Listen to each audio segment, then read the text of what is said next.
Hello साथियों, कैसे हैं। सुयान अकेडमी में फिर से आप लोगों का एक बार हार्दिक स्वागत है। और वीडियो में थोड़ा सा गैप आ गया क्योंकि कुछ टेक्निकल वर्क जो है वो कॉलेज में चल रहे थे, इस वजह से मैं आपकी क्लास नहीं ले पाया। ठीक है, आज से फिर से हम लोग वीडियो अपलोड कर रहे हैं।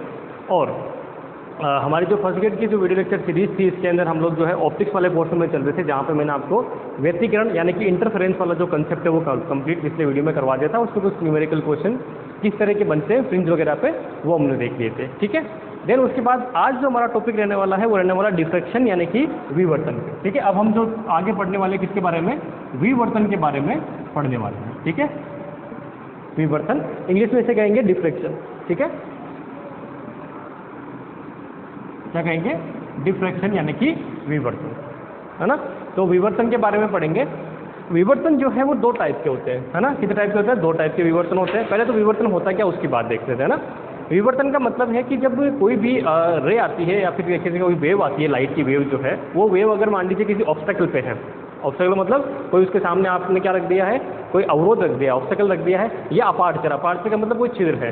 ठीक है, तो अगर ऑब्स्टेकल या फिर अपार्चर है यानी कि छिद्र या फिर द्वारक है, तो छिद्र या फिर अवरोधक है, तो क्या होगा, जो लाइट की वेव है वो उसके किनारों से मुड़ के क्या करती है, जैसे होना क्या चाहिए कि मान लीजिए सपोज करिए आपने ऑब्स्टेकल यानी कि यहाँ रख दिया है ना। तो क्या होगा, अगर लाइट का सोर्स यहाँ है तो जब लाइट इस तरह से आगे बढ़ रही है, ठीक है, तो लाइट आगे बढ़ रही है तो ये जो क्षेत्र होगा, है ना, यहाँ क्या मिलनी चाहिए, यहाँ मिलनी चाहिए छाया। छाया मतलब काला होना चाहिए और यहाँ आपको लाइट मिलेंगी। ठीक है, इस तरह से। लेकिन होता क्या है, यहाँ से जो लाइट है क्या करती है, थोड़ी सी मुड़ जाती है।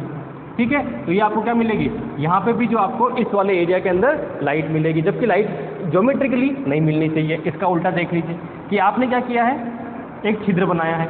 ठीक है, तो छिद्र के सामने क्या होगा, कुछ इस तरह से लाइट आगे जाएगी। तो लाइट सिर्फ और सिर्फ कहाँ होनी चाहिए, इस वाले रीजन में होनी चाहिए।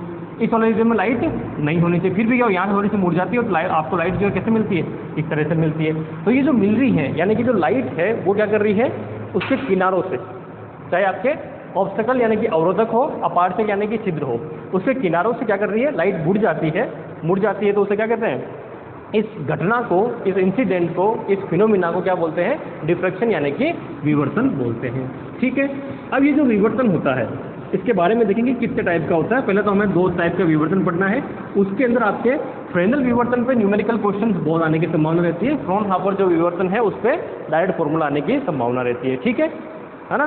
तो सबसे पहले हम स्टार्ट करेंगे, दो तरह के विवर्तन होते हैं। पहला विवर्तन कौन सा है, पहला जो होता है उसे बोलते हैं हम फ्रेनेल विवर्तन। ठीक है, कौन सा होता है, फ्रेनेल विवर्तन। ठीक है, और दूसरा जो विवर्तन होता है उसे बोलते हैं फ्रॉनहोफर। ठीक है, दूसरा कौन सा है, फ्रॉनहोफर विवर्तन। ठीक है, स्पेलिंग में इसकी कंफर्म कर लेता हूँ क्या है, फ्रॉनहोफर, फ्रॉनहोफर है ना। ठीक है, ये दो डिफ्रैक्शन है। ये जो डिफ्रैक्शन है ये हम आज इस वीडियो में और इसके आगे वाले वीडियो में हो सकता है थोड़ा सा इसका पोर्शन जाएगा। ठीक है, ये बढ़ने वाले हैं, और फ्रॉनहोफर जो है उसके अगला वाला पोर्शन है ना। इन दोनों में डिफरेंस क्या है, ठीक है, डिफरेंस ये है कि जब आपका सोर्स एफ और पर्दा जो है ना, ये सोर्स और पर्दा दोनों क्या हो, परिमित यानी कि फाइनाइट डिस्टेंस पर हो। ठीक है, तो फाइनाइट डिस्टेंस पे होता है तो उसमें कौन सा विवर्तन होता है, फ्रेनेल विवर्तन। और अगर मान लीजिए सोर्स भी इनफाइनाइट पे हो, तो सोर्स इनफाइनाइट पे होने का मतलब क्या हुआ, सोर्स इनफाइनाइट पे होने का मतलब है कि जब इनफाइनाइट से कोई भी लाइट आ रही है ना, तो वो क्या होगी, उसका जो तरंग आग्रह होगा, उसका जो वेव फ्रंट होगा वो क्या होगा, वो होगा समांतर। ठीक है, या समतल, सॉरी समांतर क्या, समतल। वो क्या होगा, समतल यानी कि प्लेन होगा, वेव फ्रंट होगा जो। ठीक है, इसमें वेव फ्रंट कैसा हो सकता है, प्लेन भी हो सकता है, सिलेंड्रिकल भी हो सकता है, स्फेरिकल भी हो सकता है, वो डिपेंड करता है। ठीक है, पहली बात। दूसरी बात, पर्दा भी कहाँ पे, इनफाइनाइट पे। तो इसका मतलब यहाँ पे अगर आप पर्दा इनफाइनाइट पे रख रहे हैं तो इसका मतलब यहाँ आप जो प्रेक्षण लेंगे, जो ऑब्जर्वेशन लेंगे, वो किससे लेंगे, लेंस की सहायता से लेंगे। कौन सा, वो भी उत्तल लेंस यानी कि कॉन्वेक्स लेंस लेंगे। ठीक है, तो अगर पर्दा और सोर्स यानी कि स्रोत और पर्दा दोनों अगर इनफाइनाइट डिस्टेंस पे है तो कौन सा है, फ्रॉनहोफर विवर्तन है। और अगर फाइनाइट डिस्टेंस है तो कौन सा होगा, फ्रेनेल विवर्तन होगा। इसकी वजह से ये जो पर्दे की दूरी और ये सोर्स की दूरी की वजह से क्या होता है, बहुत सारी जो चीज़ें हैं वो डिपेंड करती है। तो वो क्या डिपेंड करती है उसकी बात करेंगे। ठीक है, तो सबसे पहले मैं चलता हूँ फ्रेनेल विवर्तन। ठीक है, ये कंसेप्ट। दूसरा थ्योरेटिकल कंसेप्ट आपको ये पूछेंगे कि ये जो विवर्तन होता है ना, ये जो विवर्तन होता है ये विवर्तन कब होगा, इसकी कंडीशन है। कंडीशन ये है कि विवर्तन तभी पॉसिबल है जब लाइट, ठीक है, अब ये जो आपने ये लिया है द्वारक या फिर मान लीजिए छिद्र जो लिया है, ठीक है, इसकी साइज कितनी होनी चाहिए, तो इसकी साइज जो है जिसको मैं ए से डिनोट करता हूँ, तो ये जो ए है ये लेमदा की क्या होनी चाहिए, इस ऑर्डर की होनी चाहिए, यानी कि इसकी कोटि की होनी चाहिए। कहने का मतलब क्या है, कहने का मतलब ये है कि लेमदा नॉर्मली हम अगर व्हाइट लाइट की बात करें तो कितना होता है, अगर मैं इसको लिखूँ तो 4000 एंगस्ट्रॉम मीटर में उसमें लिखना चाहूँगा तो कितना हो जाएगा 4 × 10⁻⁷ मीटर, ठीक है, -7 में लिख देता हूँ क्योंकि 3 0 इधर आ रहा है, ठीक है। इससे लेके कहाँ से होता है, लगभग इसके बीच में, तो 4.8 × 10⁻⁷ मीटर, ठीक है। तो इतना छोटा, इसी की कोटि का, यानी कि क्या हुआ 10⁻⁷ मीटर जो है उस कोटि का क्या होना चाहिए, आपके द्वारक होना चाहिए, उसके इक्विवेलेंट का वैसा होना चाहिए, ठीक है। अगर ऐसा है तो ही ये विवर्तन होगा, नहीं तो विवर्तन नहीं होगा, ठीक है। तो नॉर्मल केस में क्या कभी ऐसा होता है कि आपने यहाँ कमरे में लाइट जला रखी हो और वो लाइट आपके दूसरे कमरे में चली जाए, होता है क्या, नहीं होता है, ठीक है। क्यों, क्योंकि आपके बीच में जो जितने भी ऑब्स्टेकल है, जो आपने दीवारें बना रखी है, वो दीवारें कितनी है, कुछ मीटर में होती है, ठीक है, तो वो इस कोटि की नहीं है। लेकिन बात किसी करें ध्वनि तरंगों की, तो ध्वनि तरंगों में क्या होता है, साउंड की, साउंड जो होती है वो किसमें होती है, साउंड में वो मीटर्स में होती है, उनकी वेवलेंथ किसमें होती है, लेमदा जो होती है किसमें होती है, मीटर्स में होती है ना। तो जब ये मीटर में होती है साउंड वेव की वेवलेंथ, तो उसका मतलब क्या हुआ भाई 20 हर्ट्ज से लेकर 20,000 हर्ट्ज है ना, तो उसके आप अगर निकालोगे वेवलेंथ तो कुछ मीटर्स में आएंगी, ठीक है। उतने ऑब्स्टेकल हमारे पास है। तो अगर मैं इस कमरे में बैठे बैठे, मान लीजिए मैं इस हॉल में अभी क्लास ले रहा हूँ, तो मेरी आवाज़, मैं अगर जोर से बोलूँगा तो मेरी आवाज़ जो है क्या होगी, हो सकता है पास वाली क्लास में चल जाती है ना, जबकि बीच में क्या बने हुए हैं, दीवारें बनी हुई है। क्यों चल जाती है, क्योंकि इन दीवारों के किनारों से वो क्या होती है, मेरी वेवलेंथ जो है वो दीवारों के साइज के इक्विवेलेंट की है, या उसकी कोटि की है, उसकी ऑर्डर की है, इसलिए क्या होती है वो आपको डिफ्रेक्शन, यानी कि मुड़ जाती है तो दूसरे कमरे में चल जाएगी, ठीक है, मुड़ते मुड़ते कहाँ पहुँच जाएगी, दूसरे कमरे में पहुँच जाएगी, ठीक है।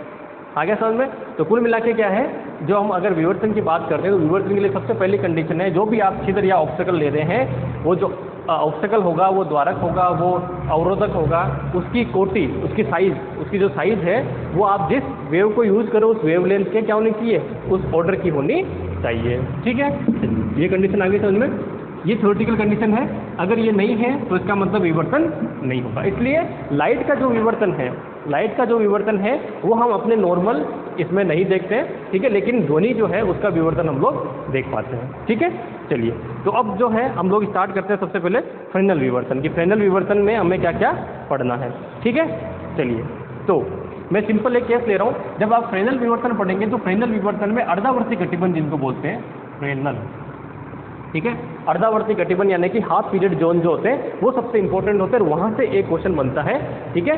वो हाफ पीरियड जोन जो है वो क्या होता है उसकी मैं बात करता हूँ, ठीक है। तो फ्रेनेल विवर्तन जो है, फ्रेनेल विवर्तन के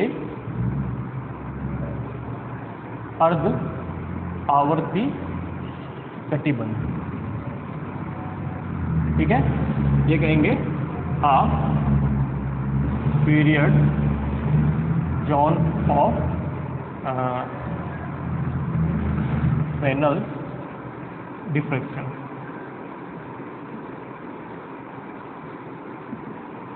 ठीक है। ये चीज़ सबसे इंपॉर्टेंट है, ये जो है आपको पता होना चाहिए। अगर इसका पता नहीं है तो आप फ्रेनेल विवर्तन नहीं पढ़ सकते। यहाँ सबसे इंपॉर्टेंट चीज़ आपके आने वाली, ठीक है। तो मैं क्या करता हूँ, यहाँ पे एक प्लेन वेव फ्रंट लेता हूँ, क्या लेता हूँ, प्लेन वेव फ्रंट, हिंदी में कहेंगे तो समतल तरंगाग्र, ठीक है, समतल तरंगाग्र। अब ये समतल तरंगाग्र क्या होता है, क्या होता है समतल तरंगाग्र? समतल का मतलब समझ में आएगा, तरंगाग्र का मतलब क्या होता है, वेव फ्रंट का मतलब क्या है, ठीक है। ये जो वेव फ्रंट वाला कंसेप्ट है ना, ये मेरे हिसाब से, मैंने जहाँ तक कई लोगों से बातचीत करी और पूछा है, 99% चाहे वो कॉलेज लेक्चर बन गए हो ना, तो भी उनकी चीज़ें क्लियर नहीं है, ठीक है। वेव फ्रंट क्या है, हम पढ़ लेते हैं, ठीक है, पढ़ लेते हैं, समझ लेते हैं, रट लेते हैं, लेकिन हमें पता ही नहीं वेव फ्रंट होता क्या है, तरंगाग्र क्या होता है, ठीक है। तो तरंगाग्र का मतलब समझिए। मैंने आपको क्या बताया, कोई भी जो लाइट है वो कैसे उत्पन्न होती है, कैसे उत्पन्न होती है, एक एटम आपने एनर्जी दी, वो किसी भी प्रोसेस से दिया हो, एनर्जी दी, वो किस में गया, एक्साइटेड स्टेट में, 10⁻⁸ सेकंड तक रहा, कहाँ गया, वापस ग्राउंड स्टेट में, और वहाँ से उसने एक फोटोन निकाल दिया, ठीक है, निकाल दिया। तो आप एक बात समझिए कि मान लीजिए बल्ब है अपने पास, यूज़ कैसे, कौन सा करते हैं, बल्ब यूज़ करते हैं, तो बल्ब में किसी समय t पर जितने एटम्स नीचे आए, किससे, एक्सेलरेटेड ग्राउंड, उन्होंने क्या किया, फोटोन एमिट किया, वो फोटोन बाहर निकले। तो अब कैसे निकलेंगे, क्योंकि ये किसकी शेप पे है, गोलाकार शेप पे है। मान लीजिए फिलामेंट गोलाकार है, तो फिलामेंट गोलाकार क्या होगा, ये इस तरह से जो है लाइट आपके आगे बढ़ेगी। लाइट क्या होगी, इस तरह से आगे बढ़ेगी, वो सारे के सारे फोटोन। तो ये जो चीज़ है जहाँ पे दिमाग में ना रखना, वो जो सरफेस, वो सरफेस जिसपे सारे के सारे फोटोन सेम फेज में हो, क्या हो, समान कला में हो, उसे हम क्या बोलेंगे, वेव फ्रंट बोलेंगे। ठीक है, अब ये कैसा है, ये स्फेरिकल वेव फ्रंट है। क्यों, क्योंकि लाइट जो है वो क्या है, स्फेयर की फॉर्म में आगे बढ़ रही है, और ये जो स्फेयर बन रहा है, ये जो स्फेयर बन रहा है, इस स्फेयर के ऊपर क्या है, सारे के सारे जो फोटोन है लाइट के, वो क्या है, सेम फेज में है। किसमें है, सेम फेज में, अलग अलग फेज नहीं हो सकती है ना, तो ये सेम फेज में होगी, इसे हम क्या बोलते हैं, तरंगाग्र यानी कि वेव फ्रंट बोलते हैं। ठीक है, चलिए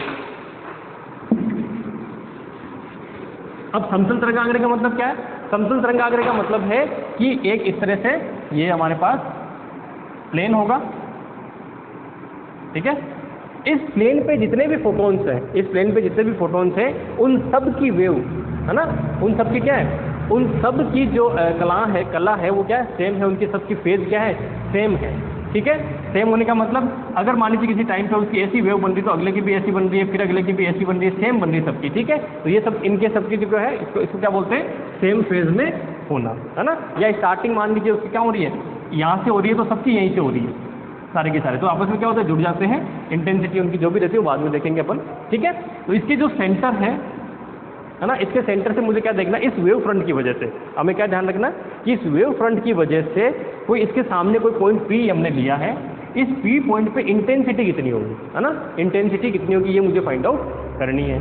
ठीक है, तो मैं क्या करता हूँ, इस पॉइंट O पे एक यहाँ से आके डिस्टेंस कितनी है, सपोज कर लीजिए B डिस्टेंस है, कितनी है, B डिस्टेंस है। ठीक है, ये पर्दे में मैंने पॉइंट P लिया है। अब ये डिस्टेंस B है, तो मैं क्या करता हूँ, यहाँ से इस पे गोले खींचना स्टार्ट करता हूँ, सर्कल बनाना स्टार्ट करता हूँ। इस वेव फ्रंट पे क्या बनाना स्टार्ट करता हूँ, सर्कल बनाना स्टार्ट करता हूँ। ठीक है, तो मैंने पहला सर्कल बनाया, और मुझे ध्यान क्या रखना है, वो इंपॉर्टेंट चीज़ है। देखिए, ये मैंने एक सर्कल बनाया, इसकी रेडियस कितनी लिखी मैंने, R1 लिखी। कितनी लिखी, रेडियस R1 लिखी। ठीक है, पहला सर्कल है, ये पॉइंट क्या हो गया, पॉइंट M1 हो गया। अब मैं क्या करता हूँ, अगला जो सर्कल बनाता हूँ, इसमें रिलेशन क्या होगा, λ/2 का रिलेशन कितना होना चाहिए, λ/2 का, यानी कि ये λ/2 बड़ी होगी। ध्यान रखना कितना, λ/2 बड़ी होगी। ठीक है, तो λ/2 बड़ा होगा तो ये क्या हो जाएगा, यहाँ से फिर एक और सर्कल बनेगा। ये जो डिस्टेंस, ये जो एंगल होगा, ये कितना हो जाएगा, M2। ये जो होगा R2 कितना होगा, R2 होगा R1 प्लस λ/2। ये डिस्टेंस कितनी है, बीच की λ/2 है। अगला ऐसे करते करते सर्कल बनाऊंगा, तो ये जो लास्ट सर्कल मेरा बनेगा, मान लीजिए ये वाला बनता है। ठीक है, थोड़ा सर्कल जैसा नहीं बना है, थोड़ा बनवा लेना आप लोग ऐसे। ये कौन सा बना, ये Mn बना। ठीक है, सिमिलरली यहाँ जो बनेगा ये कौन सा बनेगा, एक और Mn-1 बनेगा, है ना। मान लीजिए कौन सा बना, Mn-1। ठीक है, ये जो पूरी इसकी रेडियस है कितनी है, इस वाले की Rn है, तो ये रेडियस कितनी होगी, यहाँ तक की ये होगी Rn-1। ठीक है, और इनमें रिलेशन क्या है, ये रिलेशन ये कि λ/2 क्या हो रहा है, अब इस पूरे के पूरे इसको क्या बोलते हैं, अर्धावर्ती गतिबंध। ठीक है, इसको क्या बोलते हैं, half period zone. Half period zone क्यों बोलते हैं, तो दिमाग में रखना, पहली बात तो दो जो पीरियड है, ये जो दो जोन है, ये ना कि ये वाला और ये पहला, ये दूसरा, तीसरा, चौथा, ऐसे करते करते आप एन तक जाएंगे। ठीक है, तो इसका मतलब हाफ पीरियड जोन का मतलब क्या है, हाफ पीरियड जोन इसको इसलिए बोलते हैं, है ना, ये लिखा हुआ है। हाफ पीरियड जोन क्यों बोलते हैं, क्योंकि देखो इसमें पाथ डिफरेंस कितना है, पाथ डिफरेंस को हिंदी में बोलेंगे पथांतर। पथांतर कितना है, λ/2 का। कलांतर कितना है, कलांतर मतलब फेज डिफरेंस। फेज डिफरेंस कितना होगा, वो होगा पाई क्रॉस। ठीक है, टाइम डिफरेंस कितना होगा, टाइम डिफरेंस का मतलब इसको बोलेंगे समय अंतराल, वो कितना है, T/2 का। कैसे, तो आप देखिए कि अगर मान लीजिए एक वेव ऐसे स्टार्ट हो रही है, ठीक है, तो ये हुआ 0, एंगल बनाता हूँ, पहले सबसे पहले क्या बनाते हैं, चलिए लेमदा देखते हैं। ठीक है, तो ये कितनी होती है, लेमदा, ये डिस्टेंस कितनी हुई, λ/2। ठीक है, या एंगल कितना होगा, अगर ये 0 है तो ये पाई होगा, ये कितना होगा 2 पाई होगा। टाइम पीरियड देखो तो ये 0 है तो ये t/2 होगा, ये कितना होगा t होगा। समझ पा रहे हो? तो अगर मान लीजिए पहला वाले की वेव ऐसे स्टार्ट हो रही है, दूसरे वाले वेव यहाँ स्टार्ट हो रही है, क्योंकि हमने क्या कहा λ/2 का पथांतर है, तो दूसरी कहाँ स्टार्ट होगी, यहाँ स्टार्ट होगी। तो पथांतर कितना हुआ λ/2, पाथ डिफरेंस λ/2। फिर इस पॉइंट के ऊपर कलांतर कितना आ रहा है, कलांतर मतलब एंगल कितना आ रहा है पाई, तो ये पाई का एंगल हुआ। टाइम पीरियड कितना आ रहा है t/2, ये t/2 हुआ। तो इसका मतलब क्या हुआ, इसका मतलब ये हुआ कि इससे निकलने वाली वेव अगर ऐसी है फर्स्ट वाली, तो सेकंड वाले पे क्या कहाँ से स्टार्ट होगी, वो यहाँ से स्टार्ट होगी। ठीक है, थर्ड वाले की देखूंगा तो कहाँ से स्टार्ट होगी, वो यहाँ से स्टार्ट होगी। फोर्थ वाले की देखूंगा तो कहाँ से स्टार्ट होगी, वो यहाँ से स्टार्ट होगी। समझ पा रहे हो मेरी बात को? ठीक है, तो इस तरह से जो है ये वेव स्टार्ट होंगी आपकी। ठीक, अरे ये उल्टा बना दिया, सॉरी, स्टार्टिंग जो पॉइंट है ना वो ये सर। तो इसका मतलब ये और ये दोनों सेम बन रही है, ये और ये दोनों सेम बन रही है, अगली फिर ये वाली रिपीट होगी, फिर ये वाली रिपीट होगी, मतलब वो जो है ना कंसिक जो मतलब इसके अंदर लगातार जो है आपके पास पथांतर कितना हो रहा है λ/2 का चलता जा रहा है। ठीक है, तो बन गई ये वाली इक्वेशन। अब इसके बाद देखिए,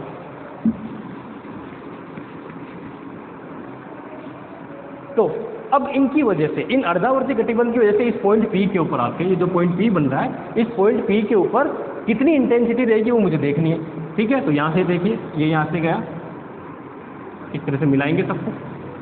ठीक है, ये मिलाएंगे, इसमें मुझे इंटेंसिटी जो है वो फाइंड आउट करनी है। ठीक है, तो इस इंटेंसिटी को फाइंड आउट करने के लिए पहले तो आप समझ गए ना अर्धावर्ती गतिबंध क्यों बोलते हैं इनको। ठीक है, अर्धावर्ती गतिबंध क्यों बोलते हैं, क्योंकि इनके अंदर जो है जो वो डिपेंड करता है, जो है ना क्या बोलते हैं कि कलांतर कितना है पाई का, पथांतर कितना है λ/2 का, और समयकाल कितना है t/2 का। ठीक है, अगली जो वेव है वो उसके आधी वेव के बाद स्टार्ट होती है, इसलिए इसको क्या बोलते हैं अर्धावर्ती गतिबंध या हाफ पीरियड जोन बोलते हैं। ठीक है, अब आ जाते हैं कि इन हाफ पीरियड जोन जो है इनकी जो क्या बोलते हैं कि वो कितनी होगी, क्या बोलते हैं कि है ना हाफ पीरियड जोन की जो है रेडियस कितनी होगी, है ना। सबसे पहले किससे जाएंगे, रेडियस कितनी होगी, क्योंकि वहाँ से न्यूमेरिकल बनता है, फिर इसका एरिया कितना होता है, वहाँ से न्यूमेरिकल और थ्योरेटिकल बनता है ना। तो वो सब चीज़ें देख लेते हैं। तो रेडियस निकालने के लिए मुझे फर्स्ट सेकंड थर्ड के मतलब नहीं, मुझे एन की मतलब है ना, कि जो nth वाला है उसकी रेडियस कितनी है। तो उसकी रेडियस फाइंड आउट करने के लिए क्या करूँ, तो रेडियस फाइंड आउट करने के लिए ट्राइंगल बन रहा है। ठीक है, ये क्या बन रहा है, ट्राइंगल बन रहा है। तो इस ट्राइंगल का जो है मैं क्या करता हूँ, यूज यहाँ पे कर लेता हूँ। ठीक है, चलिए, तो सबसे पहले जो है पॉइंट बी हमने ले रखा है, ये ले रखा है। तो यहाँ क्या होगा, पाइथागोरस प्रमेय लगाते हैं। तो पाइथागोरस प्रमेय क्या होगा कि OMn² plus OP² is equal to, ठीक है, MnP²। ठीक है, ये इक्वेशन बन गई। मुझे क्या चाहिए, ये वाली इक्वेशन चाहिए, है ना, ये चाहिए ना। तो ये मुझे देखना है कितना होगा, तो चलिए इसमें चलते हैं। तो ये जो इसको क्या लिखता हूँ Rn, है ना। तो Rn जो स्क्वायर है वो किसके बराबर होगा, वो होगा MnP² माइनस OP² के। OP कितना है, OP B के बराबर है। OP कितना है, B के बराबर है। अब इसमें जो पहुंचने वाली तरंगे उनमें क्या रहना चाहिए, यहाँ पे पथांतर कितना रहना चाहिए, λ/2 का पथांतर रहना चाहिए। ठीक है, तो अगर ये B है तो ये कितना होगा, B प्लस λ/2, ये कितना होगा, B प्लस 2λ/2, ऐसे करते करते पहुंचेंगे। तो लास्ट वाले में कितना बनेगा, B प्लस n λ/2 का पथांतर। मैंने क्या बोला कि जो यहाँ पहुंचने वाली तरंगे हैं उनमें पथांतर कितना रहना चाहिए, λ/2 का पथांतर रहना चाहिए। ठीक है, तो क्या होगा, इसमें ये होगा कि MnP, है ना। तो कुल मिला के ये हो जाएगा B प्लस n λ/2 इसका होल स्क्वायर माइनस B का होल स्क्वायर। इसको खोल लीजिए तो क्या मिलेगा, B² प्लस 2, पहले तो इसको होल स्क्वायर कर लेते हैं, तो n² λ² प्लस, ठीक है, यहाँ हो जाएगा 2 इंटू A प्लस B के फॉर्मूले से, तो ये 2 कैंसिल आउट होकर ये बनेगा n λB माइनस B² से B² कैंसिल आउट। अब क्या होगा, ये जो λ² है, ठीक है, इसको बोल देता हूँ n λ²/4, इसकी जो वैल्यू रहेगी वो लेस देन रहेगी किसके, n λB के। पहली बात तो लेमदा किस में होता है, एंगस्ट्रॉम में, फिर उसका स्क्वायर करें तो और, तो इसका मतलब क्या होगा, 10⁻10 में चल रहे 10⁻20, इसके रेस्पेक्ट में क्या हो गया, नगण्य हो गया। तो इसका मतलब जो आपका Rn² मिलेगा वो क्या मिलेगा, वो मिलेगा n λB। ठीक है, क्या मिलेगा, n λB। तो इसको क्या कह सकते हैं कि Rn जो है वो हो जाएगा रूट में n λB। ये आपको फॉर्मूला दिमाग में रहना चाहिए। ठीक है, तो Rn जो है वो क्या हो गया, डायरेक्टली प्रोपोर्शनल हो गया रूट n के। ठीक है, किसके हो गया, डायरेक्टली प्रोपोर्शनल हो गया रूट n के। ठीक है, तो इसका मतलब क्या हुआ कि अगर R1 को आप R लिख देते हैं, ठीक है। R1 को अगर क्या लिख देते हैं, R लिख देते हैं, तो R2 क्या हो जाएगा, वो हो जाएगा √2R। R3 कितना हो जाएगा, √3R। R4 कितना हो जाएगा, √4R। तो इनका अगर R1 अनुपात R2 अनुपात R3 अनुपात R4 इस तरह से देखें तो क्या आएगा, 1 अनुपात √2 अनुपात √3 अनुपात √4 इस तरह से आगे बढ़ता रहेगा। ठीक है, आगे समझ में ये चीज़। तो ये हमने क्या पढ़ लिया, ये जो हमने अर्धावर्ती कटिबंध पढ़ा, इस अर्धावर्ती कटिबंध के लिए रेडियस कितनी होगी, अब इसका एरिया कितना होगा। ठीक है, इस अर्धावर्ती कटिबंध का जो है वो एरिया कितना आता है उसकी बात हम करते हैं। ठीक है, तो आ जाइए।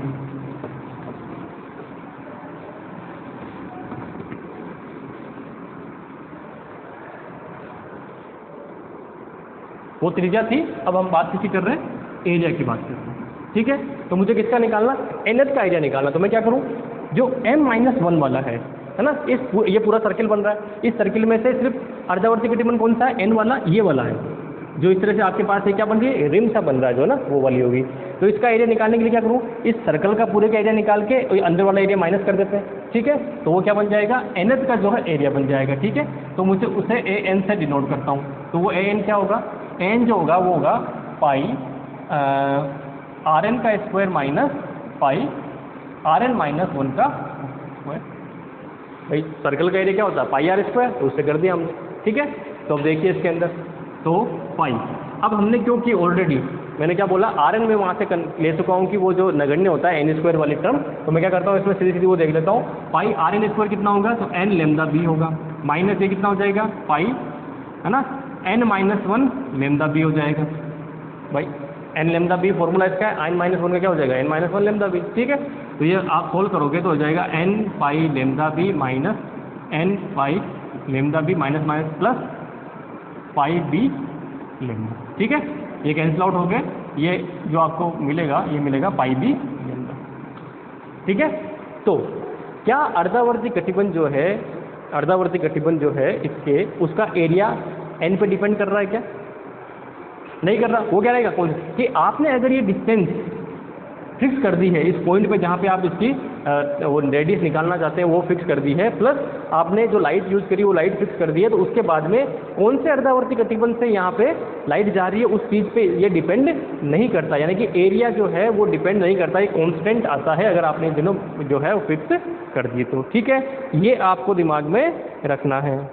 ठीक है, कोई समस्या यहाँ तक नहीं है। ठीक है, एक चीज़ हो, अब मैं यहाँ से एक जो है वो डायरेक्शन में वो लिख नहीं रहा हूँ, क्या बोलता हूँ, जो इसकी जो एवरेज है ना डिस्टेंस है ना, वो दिमाग में रखना कि अगर मान लीजिए मैं बात करता हूँ किसकी, इस nवें अर्धावर्ती कटिबंध की। ठीक है, तो इसकी जो, अब ये तो मैंने यहाँ से डिस्टेंस ली है, अगर मान लीजिए मैं इसकी एवरेज डिस्टेंस लेना चाहता हूँ है ना, इसको चलो एक बार मिटा के वापस डायग्राम बना देता हूँ मैं। अगर मैं सिर्फ और सिर्फ nवें कटिबंध की एवरेज डिस्टेंस लेना चाहता हूँ तो वो क्या होगी है ना, वो आप निकाल भी सकते हैं लेकिन आप उस डायरेक्शन पे मत जाइए। ठीक है, ये इस तरह से, ये कौन सा है हमारे पास, ये है m(n-1), ये पॉइंट कौन सा है, m(n) वाला पॉइंट है। ठीक है, ये इसका सेंटर होगा, ये पॉइंट P है। ठीक है, ये पॉइंट O था, ये डिस्टेंस आपकी कितनी है, B है। तो ये जो पॉइंट है वो इस तरह से यहाँ से एंगल कितना बनाएगा, एक तो θn बनाएगा। ठीक है, ये क्या बनाएगा, θn एंगल बनाएगा। ठीक है, ये इस तरह से मिला देते हैं। तो ये जो डिस्टेंस है ना इसकी, इसको क्या बोलते हैं, nवें कटिबंध की औसत यानी कि एवरेज डिस्टेंस। ठीक है, ये क्या हाफ पीरियड जो जोन है ना n-वा है ना, n हाफ पीरियड जोन, उसकी एवरेज डिस्टेंस कितनी, एवरेज मतलब सेंटर से लेते हैं। ठीक है, तो ये जो एवरेज डिस्टेंस जिसे xn कहते हैं, ये किसके बराबर होगी, इसका जो फॉर्मूला है वो दिमाग में रखना आपको, ये क्या होती है, b + 2n-1 λ/4 के, किसके बराबर होगी, b + 2n-1 λ/4 के बराबर होगी। वैसे आप निकाल भी सकते हैं, कैसे निकालोगी कि xn जो होगा उसे क्या करिए, Pmn, यानी कि ये जो डिस्टेंस है वो और ये डिस्टेंस, इन दोनों का एवरेज ले लीजिए। ठीक है, प्लस Pmn-1, इनका क्या करिए आप, एवरेज ले लीजिए। तो एवरेज कैसे लेंगे, इस तरह से एवरेज लेंगे, इस फॉर्मूले में ये निकाल सकते हैं ना ये वाली डिस्टेंस। ठीक है, कितनी होगी, b + n-1 λ/2, ये कितनी होगी, ये वाली b, सॉरी ये n-, सॉरी ये n है ना, तो क्या हो जाएगा b + n λ/2, और ये कितना हो जाएगा, b + n-1 λ/2, और इसको रख के सोल्व करिए, आपके फाइनल वैल्यू जो है ये आपको यहाँ पे मिल जाएगी। ठीक है, कोई समस्या नहीं होनी चाहिए है ना। चलिए, तो ये एवरेज डिस्टेंस जो है आपके पास बड़ा सिंपल सा है, है ना, टिपिकल नहीं ज़्यादा। तो मैं आपको 3 चीज़ यहाँ पे निकलवा चुका हूँ, एवरेज, है ना, मैं क्या निकलवा चुका हूँ, आर एन क्या आया था, रूट में एन बी लेमदा या एन लेमदा बी, एक ही बात है ना। एरिया कितना आया था, पाई बी लेमदा, ठीक है। एवरेज डिस्टेंस, है ना, एवरेज डिस्टेंस कितनी आई थी, वो आई थी B plus 2n-1 lambda by 4। अभी लेमदा बाई 4 है, यहाँ पे दिमाग में रखना, लेमदा बाई 2 नहीं है ना। ये लिखते लिखते टाइम क्योंकि हम लेमदा बाई 2 लिख रहे हैं बार बार अर्धावर्ती गतिबंध, तो ये चीज़ आपके दिमाग में अच्छा हो सकती है, ठीक है। चलिए अब आते हैं एक कंसेप्ट के ऊपर कि ये जो अर्धावर्ती गतिबंध है, ठीक है, ये जो अर्धावर्ती गतिबंध है, इन सब अर्धावर्ती गतिबंध में, अब जैसे अर्धावर्ती गतिबंध है तो एक अर्धावर्ती गतिबंध से क्या निकलती है, वेव निकलती है। तो उस वेव की क्या होगी, उस वेव का एम्पलीट्यूड होगा। तो जो एम्पलीट्यूड है यानी कि जो आयाम है, वो आयाम किस चीज़ पर निर्भर करता है, किस पे डिपेंड करता है। तो ये दिमाग में रखना है कि एक अर्धावर्ती गतिबंध का जो आयाम होगा, इसको 0n से लिख रहा हूँ, है ना। ये तो आयाम हो गया, आयाम का जो मैक्सिमम वैल्यू वो, ठीक है, और n का मतलब n वे की वजह से, वो डायरेक्टली प्रोपोर्शनल होता है। किसके प्रोपोर्शनल होता है डायरेक्टली, एक तो होता है एरिया के डायरेक्टली प्रोपोर्शनल, किसके प्रोपोर्शनल होता है, एरिया के डायरेक्टली प्रोपोर्शनल होता है। दूसरा वो जो थीटा बन रहा था वहाँ पे, ठीक है, उसके 1 प्लस कोस थीटा n इसके प्रोपोर्शनल होता है, ठीक है। तीसरा जो आपकी ये एवरेज डिस्टेंस है, ठीक है, इसके क्या होता है, इन्वर्सली प्रोपोर्शनल होता है। किसके होता है, इन्वर्सली प्रोपोर्शनल। तो कुल मिला के अगर मैं इन सब की वैल्यू यहाँ लिखूँ तो क्या लिख जाएगा, ये क्या होगा, pi B lambda 1 plus cos theta n divided by B plus 2n-1 lambda by 4, ठीक है। इन सब के जो है बराबर होता है। अब इसको अगर मैं सोल्व करना चाहूँ तो इसका मतलब क्या होगा, इसका मतलब ये होगा कि जैसे जैसे भाई ये कांस्टेंट है, ठीक है, ये कांस्टेंट है, इसके अंदर भी अगर आप देखोगे तो इसका इफेक्ट जो है, क्योंकि 1 के आ रहा था, कोस थीटा का इफेक्ट बहुत कम हो पाएगा बजाय कि इसके। तो सब कुछ किस पे डिपेंड कर रहा है, सब कुछ डिपेंड कर रहा है इस वाले पे।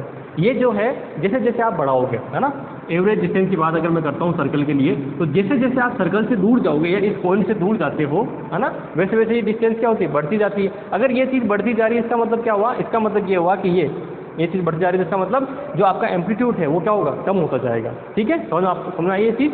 तो ये चीज़ दिमाग में रखनी है कि अगर मान लीजिए आप किसी पॉइंट P पर इंटेंसिटी फाइंड आउट करना चाहते हैं, किसी पॉइंट P पे इंटेंसिटी फाइंड आउट करना चाहते हैं, तो सबसे पहले तो आपको क्या देखना पड़ेगा, ये जो अर्धावर्ती गतिबंध है, हाफ पीरियड जोन है, इन हाफ पीरियड जोन से, इस हाफ पीरियड जोन से जो है आपके पास क्या पहुंच रही है, जो वेव पहुंच रही है, उनका एम्पलीट्यूड जो है वो कैसा है, पहले तो ये दिमाग में रखिए, ठीक है। तो क्या होगा कि अगर पहले की बात करें तो पहले का एम्पलीट्यूड जो है वो दूसरे से क्या होगा, स्लाइटली बड़ा होगा, दूसरे का जो है वो तीसरे से क्या होगा, बड़ा होगा। क्यों होगा, अभी मैंने आपको दिखाया था, एवरेज डिस्टेंस जो है उस पर डिपेंड कर रहा है। आगे क्या होगा, चौथे का बड़ा, फिर इस तरह से जो है आगे चलता जाएगा। तो इसका मतलब क्या हुआ, इसका मतलब ये हुआ कि जब सबसे छोटा होगा वो कौन सा होगा, ठीक है, एम्पलीट्यूड है ये सारे सारे। तो जो एम्पलीट्यूड है, जो आयाम है, वो इस तरह से आपके इसमें होगा। ये कंसेप्ट दिमाग में रखना है पहली चीज। तो पॉइंट P पे तो total amplitude of on point P बिंदु पर कुल आयाम। तो P बिंदु पर कुल आयाम कितना होगा, उसको लिखूंगा मैं E0 से, है ना। तो E0 कितना होगा, वो E0 होगा E01 plus E02 plus E03, ऐसे ऐसे आगे बढ़ेगा, ठीक है। इस तरह से क्या बढ़ेगा, आगे बढ़ेगा। अब क्या लेना, इनका वेक्टर सम ले लेना, ये भी दिमाग में रखना, ठीक है। अब दिमाग में क्या रखना, दूसरा चीज़ क्या, कि E01 अगर मान लीजिए ऐसा है वेव, तो E02 वाली वेव कैसी है, क्योंकि दोनों में कितना है कलांतर, π/2 का। E03 वाली वेव कैसी है, ये बना लेना, क्योंकि ये इंपॉर्टेंट है सबसे। E04 कैसे होगी, फिर से आगे स्टार्ट होगी इससे। तो इसका मतलब क्या होगा कि अगर ये पॉजिटिव है तो ये नेगेटिव, ये पॉजिटिव तो ये नेगेटिव। तो कुल मिला के अगर मैं इसको वेक्टर फॉर्म्स में लिख के इसको इसकी परिमाण में लिखूंगा, परिमाण मतलब रिजल्टेंट अगर लिखूं इसका, तो रिजल्टेंट क्या हो जाएगा, E0 is equal to E01 minus E02 plus E03 plus minus E04, कुछ इस तरह से चलता रहेगा, ठीक है। और लास्ट जो वैल्यू मिलेगी क्या मिलेगी, -1। अब डिपेंड करेगा कि वो सम है या विषम, ठीक है, ये डिपेंड करेगा कि सम है या विषम। तो क्या हो जाएगा, n-1 E0n, ठीक है। अगर सम है, सम का मतलब इवन नंबर में है, तो इवन नंबर में क्या क्या आना चाहिए, इवन नंबर है जो क्या आना चाहिए, इवन नंबर देखो माइनस में आना चाहिए ना इवन नंबर। तो आप देखिए इसमें अगर ये इवन है तो n क्या होगा, इवन होगा, इवन में से एक माइनस होगा तो क्या बनेगा, ओड बनेगा, ओड का आप देखोगे तो क्या मिलेगा, ये मिलेगा -0n। ठीक है, ये अलग लिख देना, थोड़ा इसको इधर बना देना, कन्फ्यूजन नहीं होना। E04 is equal to E04 इस तरह से बनेगा विद माइनस साइन। ठीक है ना, तो ये क्या बनेगा, ये बन जाएगा।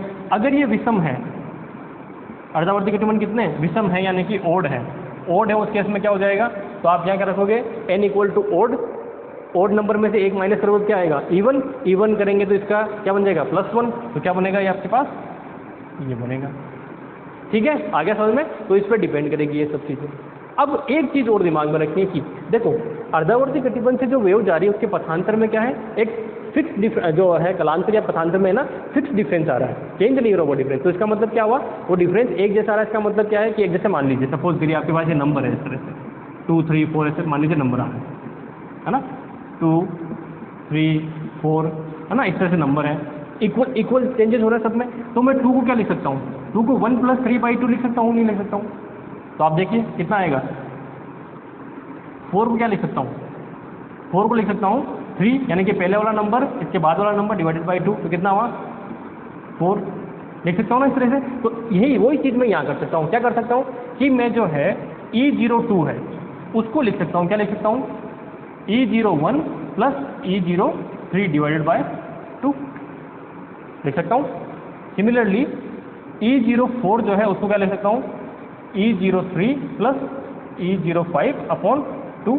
आगे इसी तरह से आगे बढ़ सकते हैं सारे के सारे, है ना, लिख सकते हैं ना इस तरह से, भाई कोई समस्या नहीं है। ठीक है, तो इस चीज़ को मैं क्या करता हूँ, थोड़ा सा चेंज कर देता हूँ, है ना, क्या चेंज कर देता हूँ भाई, ये समझ लेना, बहुत इंपॉर्टेंट चीज़ है। यहाँ से न्यूमेरिकल क्वेश्चन बनेगा, अभी मैं जो फॉर्मूला बनाने वाला हूँ, है ना। आगे चलिए, तो इस इक्वेशन को मैं क्या लिख सकता हूँ कि मेरा E0 जो है उसको मैं लिख सकता हूँ /2, इधर कर सकता हूँ E01/2 प्लस साइन चल रहा है बीच में, minus E02 + E03/2 plus E03/2, ठीक है, minus E04 + E05/2 plus E05/2, दो डॉट ऐसे चलेंगे आगे। ठीक है, समझ पा रहे हो मेरी बात को, मतलब कि मैंने इसको और इसको दो भागों में तोड़ दिया। क्या जोड़ दिया भाई, E01/2 + E01/2, दोनों को जोड़ूंगा तो क्या मिलेगा, फिर से E01 वो बन जाएगा 1। ठीक है, क्योंकि मुझे इस तरह का फॉर्म बनानी है इसलिए मैंने ये सब चीज़ें की है, और क्यों की है मैंने वो आपको बता दिया, वो देखो उधर एग्जाम्पल से। ठीक है, जब बराबर डिस्टेंस आ रही है तो हम इसको इस तरह से लिख सकते हैं। ठीक है, फाइनल जो वैल्यू मिलेगी उसमें क्या होगा, लास्ट का जो आपका मिलेगा वो मिलेगा n-1 और E02/2, वो डिपेंड करेगा कि क्या आएगा, सम है तो वो अलग चीज़ आएगी और विषम है तो अलग, सम है तो क्या होगा बच जाएगा, विषम है तो क्या होगा विषम वाला बचेगा। ठीक है, वो डिपेंड करेगा जो भी होगा, है ना, सम विषम उसके अकॉर्डिंग। अब यहाँ से अगर आप देखो तो ये दोनों बराबर हैं लगभग लगभग, तो इसका मतलब ये 1 + 1 - 1 कितना देगा 0, ये कितना देगा, बीच वाली सारी संख्या क्या हो जाएंगी 0। तो क्या बचा, E0 = E01/2, है ना, E01/2, उसके बाद प्लस के अंदर -1n-1 E0n/2, E0n/2। ये आपकी फाइनल जो है इक्वेशन बचने वाली है, किसके लिए, जो आपका एम्पलीट्यूड होगा पॉइंट P के ऊपर वो क्या होगा। ठीक है, उसके ऊपर ये सारी चीज़ें डिपेंड करेगी। अब आगे देखिए, सम और विषम, ये अगर मान लीजिए इवन है या ओड है, तो सबसे पहले आप देखिए कि अगर ये इवन है, इवन मतलब सम संख्या है, सम अर्धावर्ती कटिबंध है, तो उसका मतलब n क्या होगा, n एक इवन नंबर होगा। तो E0 जो मिलेगा आपको क्या मिलेगा, E01/2, सम संख्या रखोगे तो क्या आएगा, ये विषम बन जाएगी, तो ये बन जाएगा आपके पास। ठीक है, अगला केस, अगर ये विषम है, विषम का मतलब ओड है, ओड में क्या हो जाएगा, n जो है आपका ओड नंबर है, तो उस केस के अंदर E0 = क्या हो जाएगा, E01/2। ठीक है, यहाँ ओड रखोगे माइनस होगा तो सम बन जाएगा यानी कि इवन बन जाएगा, इवन से आपको क्या मिलेगा प्लस मिलेगा, तो ये आपको इस तरह से। ठीक है, लेकिन आपको इतना इवन ओड करने की जरूरत नहीं, आपको जो क्वेश्चन देंगे ना उस क्वेश्चन के अंदर जो है आपको यहाँ तक जाने की जरूरत पड़ेगी नहीं। क्यों नहीं पड़ेगी, क्योंकि मैंने आपको क्या बताया कि जो एम्पलीट्यूड है वो क्या हो रहा है, धीरे धीरे कम होता जा रहा है। तो जो n होगा वो इसके रेस्पेक्ट में क्या होगा, नगण्य, ठीक है, कि जो आपके पास E01 जो है वो क्या होगा, ग्रेटर देन होगा किससे, E0n से। तो इसका मतलब क्या हुआ, आपके पास दोनों ही केस, चाहे इवन हो चाहे ऑड हो, क्या मिलेगा, E01/2, यहाँ पे भी क्या मिलेगा, E01/2। दोनों केस में क्या मिल जाएगा, ये कंडीशन मिल जाएगी। समझ पा रहे हो मेरी बात को, ठीक है। तो ध्यान में क्या रखना है, ध्यान में ये रखना है कि जब अब इस पर न्यूमेरिकल क्वेश्चन पूछेंगे आपको, तो इंटेंसिटी क्या होती है, अब आप देखिए इंटेंसिटी की बात मैं अगर करूं, तीव्रता, इंटेंसिटी यानी कि तीव्रता की अगर मैं बात करूं तो तीव्रता क्या मिलेगी, I is directly proportional to amplitude square, ठीक है। तो इंटेंसिटी क्या हो जाएगी, इज इक्वल टू एक कॉन्स्टेंट आ गया के, ठीक है, I not upon sorry E, I क्या है ना, तो ये मिल गया। या इसको क्या कह सकता हूँ, फर्स्ट की इंटेंसिटी क्या होगी, अगर I1 की बात करूँ तो I1 कितना होगा, E01 का स्क्वायर विद के, ठीक है। तो इसको क्या लिख सकता हूँ कि जो I है मेरी वो क्या हो जाएगी, I0/4, ठीक है, क्या हो जाएगी, I0/4, ठीक है, I0 क्या सॉरी I1/4, 1 मतलब पहले अर्धावर्ती। तो इसका मतलब क्या है, अब इसको समझना, यहाँ से एक बहुत ही इंपॉर्टेंट कंसेप्ट, ये जितने भी मैंने कैलकुलेशन करी है उससे आ रहा है, क्या कंसेप्ट आ रहा है, ये दिमाग में रखना है। जब फ्रेनेल अर्धावर्ती कटिबंध की बात की जाती है तो उसमें जब आप किसी पॉइंट P के ऊपर, समतल तरंगाग्र की वजह से किसी पॉइंट P के ऊपर आप क्या देखते हैं, अगर इंटेंस एम्पलीट्यूड की बात करते हैं तो जो रिजल्टेंट एम्पलीट्यूड होगा वो क्या होगा, वो फर्स्ट वाले का हाफ, जो आपका पहला अर्धावर्ती कटिबंध है उसका आधा क्या रहेगा, एम्पलीट्यूड रहेगा टोटल मिला के। और समझना आगे कि और उसकी जो इंटेंसिटी है वो क्या हो जाएगी, 1/4, जो पहले वाले है उसकी 1/4 इंटेंसिटी हो जाएगी। ये बहुत ही इंपॉर्टेंट यानी कि मोस्ट इंपॉर्टेंट कंसेप्ट इन दोनों को लगा लेना, ठीक है। क्या लगा लेना, मैं यहाँ लिख देता हूँ दोनों चीज़ें, है ना, ये सारी कैलकुलेशन है हमने क्या की है उसको मैं दोनों को यहाँ लिख देता हूँ। क्या लिख देता हूँ कि जो एम्पलीट्यूड है रिजल्टेंट वो कितना आ जाएगा, वो E01/2, कोई सा भी केस हो, सम या है ना, इवन या ऑड हो, कोई सा भी केस हो उसमें ये बन जाएगा, ठीक है। और उसके साथ साथ इंटेंसिटी अगर आप देखते हैं तो इंटेंसिटी क्या हो जाएगी, I1/4, ठीक है। एम्पलीट्यूड क्या हो गया 1/2 और इंटेंसिटी क्या हो गई 1/4, किसकी, फर्स्ट अर्धावर्ती कटिबंध के ना, फर्स्ट हाफ पीरियड जोन है उससे हमने इसका कनेक्शन देख लिया, ठीक है। तो एक तो न्यूमेरिकल जो है वो 3 तो वो एरिया, त्रिज्या यानी कि रेडियस, और जो आपके पास एवरेज डिस्टेंस है वो वाला, ठीक है। 3 फॉर्मूले, चौथे जो फॉर्मूले वो कौन से बन गए, इंटेंसिटी और एम्पलीट्यूड का रिजल्टेंट का क्या बनता है, ये बनता है, ठीक है। चलिए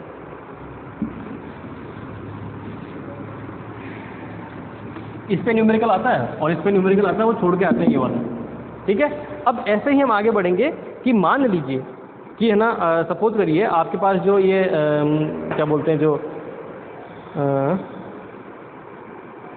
इसकी कोई ज़रूरत है नहीं आपको, हाँ, कि अगर मान लीजिए अभी हम किसकी बात कर रहे थे भाई, विवर्तन तो हुआ नहीं अभी तक, तो अभी तो हमने अर्धावर्ती कटिबंध पढ़े, विवर्तन कहाँ हुआ, तो फ्रेनेल विवर्तन आप पढ़ेंगे कि मान लीजिए ये जो आपके पास ये तो क्या था, तरंगाग्र था, इसके सामने आप क्या करते हैं, कोई पहले आप करते हैं कि चक्ति रख देते हैं, चक्ति मतलब कि डिस्क रख देते हैं कोई, तो डिस्क क्या हुआ, एक अवरोध हुआ। अब उस डिस्क के साइज का पॉइंट जो P था, है ना, उस पर क्या इफेक्ट पड़ता है उसकी मैं यहाँ बात करने वाला हूँ, ठीक है। डिस्क की साइज का क्या करूँगा, पॉइंट P पे क्या इफेक्ट पड़ेगा उसकी बात हम करेंगे, ठीक है। तो अगला जो हमारा पास यहाँ टॉपिक रहने वाला है वो टॉपिक क्या रहेगा, वो रहेगा कि वृत्ताकार जो चक्ति है उसके कारण विवर्तन कैसे होता है, ठीक है। तो diffraction due to circular disc, ठीक है। ये डिस्क केस जो क्या है भाई, डिस्क केस का मतलब इसने अवरोध रोक दिया ना उसको, ठीक है, रोक दिया तो उसके क्या करें, ऑब्स्टेकल, ये क्या है हमारा एक ऑब्स्टेकल है, उसको हमने रोक दिया, उससे अर्धावर्ती कटिबंध को रोका है ना। तो इसका मतलब क्या है, diffraction due to circular disc, Hindi में लिख लेना वर्ताकार शक्ति के कारण विवर्तन, ठीक है, वर्ताकार शक्ति के कारण विवर्तन, ठीक है। तो आपके पास ये सोर्स है एस, इसके सामने आपने यहाँ से क्या निकलेगी, बहुत सारी वो निकलेगी, क्या बोलते हैं, है ना। तो यहाँ पे आपने क्या एक वर्ताकार शक्ति रखी है, तो इस पर क्या होगा, ऐसे वेव फ्रंट आगे बढ़ेगा, एक वेव यहाँ पे भी जाएंगी, एक वेव यहाँ पे भी जाएंगे, इस तरह से आगे जाएंगी वेव, ठीक है। तो ये जो किनारे से वो क्या होंगी, मुड़ेंगी। तो ये पर्दा है आपके पास, सपोज कर लीजिए, है ना, ये क्या आपके पास पर्दा है। अब क्या होगा, अब ये होगा कि ये पॉइंट सेंटर ऐसा हो, तो यहाँ से जो रेज जा रही है उस पर आपने क्या किया, ये एक इस तरह से वेव फ्रंट जाएगा, इसका आगे बढ़ेगा। तो ये जो वेव फ्रंट का ये पार्ट है ना, ये पार्ट क्या होगा, रुक जाएगा। ठीक है, इसे मैं क्या बोल रहा हूँ, ए बी पार्ट है तो ये इतना सा वर्क रुक जाएगा और ये बाकी सब आगे बढ़ेगा। तो यहाँ से क्या होगा, ये रे वैसे क्या होना चाहिए, नॉर्मल केस के अंदर इस क्षेत्र के अंदर पूरा का पूरा क्या होना चाहिए, अंधेरा होना चाहिए। ठीक है भाई, नॉर्मली क्या होना, अंधेरा होना चाहिए। ये तो रुक गया ना, बीच में क्या लगा दिया आपने, डिस्क लगा दी, तो ये तो रुक गया। आगे वाली जो वेव है भैया आगे बढ़ेंगी तो ये आगे इस तरह से जाएंगी, लेकिन होगा क्या, इस किनारे से क्या होगी, ये थोड़ी सी मुड़ जाती है और ये आपको इस जो छाया क्षेत्र है ना, इसके अंदर भी आपको कुछ ना कुछ फ्रिंजेस वगैरह मिलती है। अच्छा, एक चीज़ मैं आपको बताना भूल गया, अगर आप विवर्तन को देखना चाहते हैं, है ना, अगर आप विवर्तन को देखना चाहते हैं तो आप देख सकते हैं। कैसे देख सकते हैं, वो ऐसे देख सकते हैं। ये देखो, ट्यूबलाइट जलाना है ना कमरे की, और ये जो अपने पास दो उंगलियां है ना, इनके बीच में ये छिद्र जो है इसको बहुत पतला करना, और ट्यूबलाइट को इसके, जैसे ये ट्यूबलाइट है सपोज करो, है ना, ट्यूबलाइट ये वाली है, एक आंख बंद करके इस आंख से मुझे देखना है, तो मैं क्या करूँगा, इस ट्यूबलाइट को इस दोनों को छिद्र के बीच में देखूंगा। आप जितना छोटा कर सकते हैं इसको, उतना पास पास लाना उंगलियों को, तो आप देखेंगे आपको ऐसा काली वाइट जो है ना, डार्क और ये वाइट कलर की आपको फ्रिंजें दिखेंगे। ये किसकी वजह से होती है, ये विवर्तन की वजह से। क्यों, क्योंकि जब आप इसको बहुत पास लाते हो तो ये जो आपने क्या किया, बीच में एक छिद्र बनाया, वो छिद्र क्या है, जब 10⁻⁷ की कोटि के आसपास का हो जाएगा तो क्या होगा, आपको विवर्तन दिखेगा और विवर्तन से आपको फ्रिंजें दिखेंगे। ये प्रैक्टिकल आप घर पे कर सकते हैं। ट्यूबलाइट है, ऑन की हुई है, आंखों को ऐसे करके एक आंख से बीच की जो है ना, इसको थोड़ा इस तरह से आप, जैसे ये ना, तो कम ज़्यादा करके देखना, तो एक ऐसी स्थिति बनेगी जब आप बहुत मिनिमम कर दोगे, जब आपको हल्का सा दिखेगा उसमें से, तो आप देखोगे इस बीच के अंदर आपको ऐसे लाइनें दिखेंगी, एक डार्क एक वाइट, एक डार्क एक वाइट, ऐसे करके फ्रिंज बन जाएगी। ठीक है, और ये आप घर पे कर सकते हो। अब इसमें आ जाते हैं हम लोग कि अगर मान लीजिए ये इस तरह से है, तो ये जो पॉइंट P बनेंगे, या मान लीजिए ये पॉइंट सेंटर वाला है, इस पॉइंट पे मान लीजिए मुझे क्या देखना है, डिफ्रैक्शन देखना कैसे होगा। तो इस पॉइंट P के ऊपर अगर मैं देखना चाहूँ डिफ्रैक्शन, सेंटर वाले पॉइंट के ऊपर, यही आपसे पूछेंगे मेनली। ठीक है, तो सेंटर वाले पॉइंट पे पूछेंगे, कंडीशन क्या होगी, फर्स्ट केस फर्स्ट ये मान लीजिए कि जो आपने डिस्क ली है इसके साइज पहले अर्धावर्ती कटिबंध के बराबर है। ठीक है, कि size of disc is equal to first half period zone, HPZ लिख रहा हूँ मैं, हाफ पीरियड तक। अगर पहले हाफ पीरियड जोन के बराबर है तो इसका मतलब क्या हुआ कि पहले हाफ पीरियड जोन को तो रोक देगा, आगे यहाँ से कौन सा स्टार्ट, दूसरा तीसरा चौथा पांचवा वो सब यहाँ पहुँचेंगे, दूसरा तीसरा चौथा पांचवा कहाँ पहुँचेंगे, आगे पहुँचेंगे। ठीक है, तो इंटेंसिटी जो मिलेगी आपको E0 वो क्या मिलेगी, -E02 प्लस E03, ठीक है, -E04 और प्लस E05, ऐसे आगे बढ़ते रहेंगे। ठीक है, कोई समस्या नहीं आगे। तो कुल आयाम क्या होगा, ये वाला। अब इसको भी आप क्या सोल्व कर सकते हो, क्या आराम से कर सकते हैं। क्या लिख सकता हूँ कि E03 is equal to E02 plus E04/2, E05 is equal to E04 plus E06/2। तो वो सारे के सारे पीछे वाले क्या होंगे भाई, अपन लास्ट वाले तक पहुँचेंगे नहीं, क्योंकि वो मैंने क्या मान लिया, नगण्य यानी कि नेग्लिजिबल हो गए। तो बचेगा क्या यहाँ पे, सिर्फ और सिर्फ बात करूँ तो मैं सिर्फ और सिर्फ आपके पास बच जाएगा E02 with minus sign. Minus sign का मतलब क्या है, माइनस साइन का मतलब है कि जो आप पोलरिटी स्टार्टिंग में ऐसे मान लेते हैं वो क्या होगी, नीचे होगी, बस ये डिफरेंस है और कोई मतलब नहीं है इसका। ठीक है, तो एम्पलीट्यूड माइनस होने का मतलब क्या हुआ, वेव जो है यहाँ पे ऐसे स्टार्ट नहीं होगी, कैसे स्टार्ट होगी, नीचे से स्टार्ट हो जाएगी, बस ये दिमाग में रखो। ठीक है, तो ये मिल गया। इंटेंसिटी की बात करूँगा तो इंटेंसिटी क्या हो जाएगी, इंटेंसिटी जो होगी वो इसका स्क्वायर करके लिख देंगे। ठीक है, क्या हो जाएगा, KE0² that is KE02 square by 4। तो इसका मतलब क्या हुआ, इसका मतलब हुआ जो सेकंड वाला है उसका 4 टाइम, इसके सेकंड वाले के 4 टाइम के इक्वल लिख लेना। ये क्वेश्चन में कहेंगे कि जो आपने चकती ली है उसकी साइज किसके बराबर है, दिमाग में रखना, उसके साइज पे डिपेंड करेगा। देखो पहले वाले में क्या था, पहले वाले में कोई साइज, कोई भी हमने यहाँ पे ऑब्स्टेकल नहीं रखा था। उसमें कहा था कि भाई अगर इस पॉइंट पे आते हैं तो इस पॉइंट पे पूरे के पूरे एक तरंग आगरे की वजह से क्या होगा, जब आपने ऑब्स्टेकल रख दिया है, एक आपने क्या किया, बीच में अवरोध रख दिया है, अवरोध रखने के बाद में देखा अवरोध की साइज किसके बराबर है, पहले अर्धावर्ती कटिबंध के बराबर थी तो पहले को रोक लेगा, बाकी सबको पास कर देगा। ठीक है, अगर मान लीजिए इसकी 2 अर्धावर्ती कटिबंध जो है उनके बराबर साइज है, तो इसका मतलब क्या होगा, पहला और दूसरा रुक जाएगा, तीसरे से फिर आगे क्या होंगे, आगे बढ़ेंगे वो साइज। क्योंकि आपने देखा ना वो जब अपन ने ये वेव फ्रंट बनाया था कुछ इस तरह से, तो ये ऑब्स्टेकल लगा रही है, इसके बराबर है तो इसको रोक लेगा, आगे जाने देगा, इसके बराबर है तो इनको रोक लेगा, आगे जाने देगा। ठीक है, अगर ये सेकंड के बराबर हो तो क्या होगा, इक्वेशन ये बनेगी। इस वाली इक्वेशन के अकॉर्डिंग हमें क्या करना है, चौथे को रोकना है तो तीसरा और पांचवे के इक्वल, छठे को रोकना है तो नहीं रुकेगा क्योंकि माइनस है ना, आगे किस में चलेगा, ये माइनस में चलेगा आगे से। तो क्या हो जाएगा 5वें और 7वें के इक्वल, तो यहाँ पे क्या मिलेगा, पहला दूसरा रुक गया, ए बाई ये वाला मिलेगा आधा, ठीक है। तो इसके अकॉर्डिंग क्या हो जाएगा, इसके अकॉर्डिंग क्या हो जाएगा, आ गया ना। तो आपको दिमाग में रखना कि पहला जो है, जो यहाँ से पास हो रहा है वो पहला कौन सा है, उसके अकॉर्डिंग जो है चीज़ आगे बढ़ने वाली है आपके साथ, ये आप थोड़ा सा दिमाग में रख के चलेंगे, ठीक है।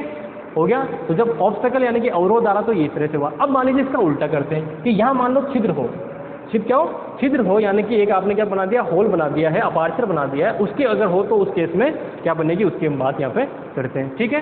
तो अगला ये है ना, ये पूछेंगे आपको दिमाग में रखना कि कितने से रोक रहे हैं, 3 से रोक रहे हैं तो क्या होगा, तो आगे आपको आना, वैसे 1 या 2 से ज़्यादा आपको नहीं पूछेंगे, है ना, 3 से पूछे तो आप निकाल सकते हैं, ऐसा तो कितना ही पूछ सकते हैं ना। तो आप दिमाग में रखेंगे जितने रोके हैं उसके आगे स्टार्ट होगा आपको पहुँचना, ठीक है।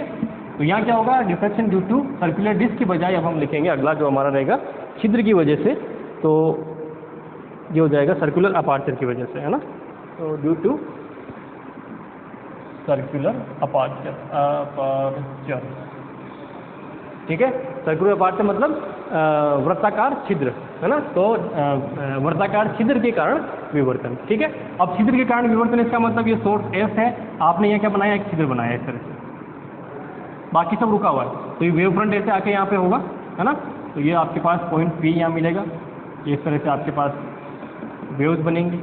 तो क्या होगा, अब होना क्या चाहिए, ये जो क्षेत्र है आपका, इसके बाहर इधर नीचे कोई वेव नहीं होनी चाहिए, लेकिन क्या होगा, यहाँ से तिरछी हो जाएगी और यहाँ पे इस तरह से वेव फ्रंट बनाएंगे, ठीक है। मैं सिर्फ सेंटर वाले केस वाली बात कर रहा हूँ, आपको सेंटर का ही पूछेंगे, इसके बाकी बाहर वाला नहीं पूछेंगे आपसे, है ना, ठीक है। हालांकि वो आप उसमें जाओगे तो आपको बहुत ब्रॉड लेवल पे इसके बाहर वाला भी, यानी कि मान लीजिए यहाँ पे कोई पॉइंट है तो उस पर क्या इफेक्ट आएगा, वो सारी चीज़ें दे रखी है, लेकिन उस पर हमें नहीं जाना है, हमें सिर्फ सेंटर पॉइंट की बात करनी, यही आपको पूछेंगे, ठीक है। तो बाकी सब तो रुक गया, वेव फ्रंट जो था W सिर्फ ये इतना था, यानी कि ए से बी तक की जो है ये डिस्टेंस, ये कितनी है उस पर सब कुछ डिपेंड करेगा। तो अब ये क्या करेगा, ये जो छिद्र है ये सिर्फ अर्धावर्ती कटिबंध को पार करता है, ये क्या करता है, अर्धावर्ती कटिबंध को पार करता है, वो क्या था, अवरोध था, इसलिए रोक रहा था। तो यहाँ क्या बनेगा कि अगर जो अपने पास सर्कुलर अपार्चर है ना, size of circular aperture, first case size of aperture लिख देता हूँ, आप सर्कुलर तो है ही थी, aperture is equal to first half period zone. अगर ये फर्स्ट हाफ पीरियड जोन के बराबर है तो क्या होगा, पी पॉइंट के ऊपर जो इंटेंस आपको ये मिलेगा E0, ये कितना मिलेगा, E0 1 के इक्वल मिलेगा, किसके इक्वल मिलेगा, E0 1 के इक्वल मिलने वाला है। समझ पा रहे हो मेरी बात को।